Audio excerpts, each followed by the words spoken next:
Послание 5. Обградете се с любов. Обградете се с любов. Превърнете се в любов. Както вече обясних, тази поредица от послания ще бъде практична, реалистична и на разговорен език, за да достигне по-лесно до вас. Знам, че веднага, щом чуете послание за любов, може да повдигнете рамене и да си помислите: да, всички говорят за това, много е лесно да се твърди, че Христос е изпратил послание за любов. Кажете ни нещо ново, нещо истинско. Най-напред искам да поясня следното.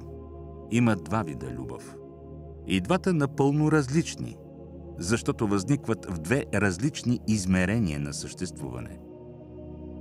Едната е духовна любов, която е непостижима за човешкото съзнание, докато не премине през определени етапи на първоначално пречистване на егото. Другата е човешка любов и няма нищо общо с духовната. Когато душата започне да се освобождава от егото, тя отпечатва в съзнанието спешната нужда да се премахнат бариерите, които я отделят от другите и й пречат да се чувства в духовен мир с тях. Тогава тя навлиза в своя напреднал стадий и ще срещне личен учител, който ще я преведе през различните етапи на смъртта на егото. Ако изследвате естеството на човешката любов, ще установите, че тя е основана изцяло на желание за нещо, което ще ви достави удоволствие. По-специална храна, по-скъпа кола, по-голяма къща, нови дрехи, нов партньор. Ето защо с течение на времето човешката любов се изпарява. Ако срещнете човек, който продължава да бъде дълбоко загрижен за благосъстоянието на партньора си след много години заедно, можете да бъдете сигурни, че определени негови аспекти са издигнати в духовното измерение и той черпи способността си да обича безусловно от по-висши нива. А когато се сблъскате с нагласата «не те обичам вече, искам някой друг», ще разберете, че това е човешка любов, ръководена от гласа на човешкото его. Личност с такова съзнание е напълно неспособна да каже нещо различно, защото това е нивото на нейните духовни възприятия във вашия свят. Затова такива хора по никакъв начин не трябва да бъдат осъждани.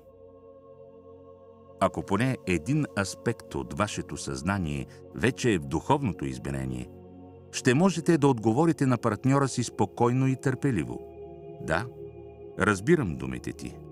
Трябва да направиш това, което смяташ за правилно в такива обстоятелства.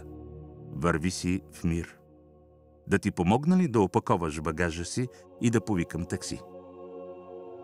Ако отговорите така на човешко съзнание, ръководено от егото, ще чуете крясък: винаги съм знаела, че си... Не искам повече да виждам противното ти лице. Или: след всичко, което направих за теб, така ли ми се отплащаш? Или думи, предаващи сходно послание на гневно отхвърляне.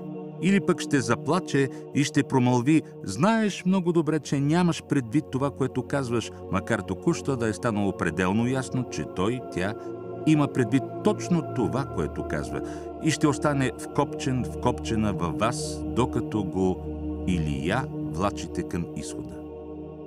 Споменах, че ще използвам разговорен език, за да достигна до вас. Моят писар беше шокирана и изобщо не подозираше какво всъщност смятам да направя преди да започнем това послание. Мисля, че вече започвате да разбирате езика на егото, защото разпознавате «аз искам» и «аз не искам, затова отхвърлям». И двете чувства са напълно основателни и оправдани според всемирния закон, при условие, че не причинявате страдание на някого, като се отдръпнете или избягате от него. Ако четете писма 7 и 8, ще разберете какво имам предвид, като казвам его-любов и духовна любов.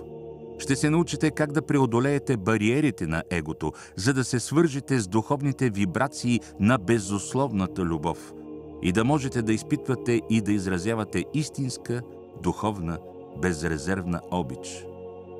Това е от съществено значение, ако имате намерение да вървите по Христовия път.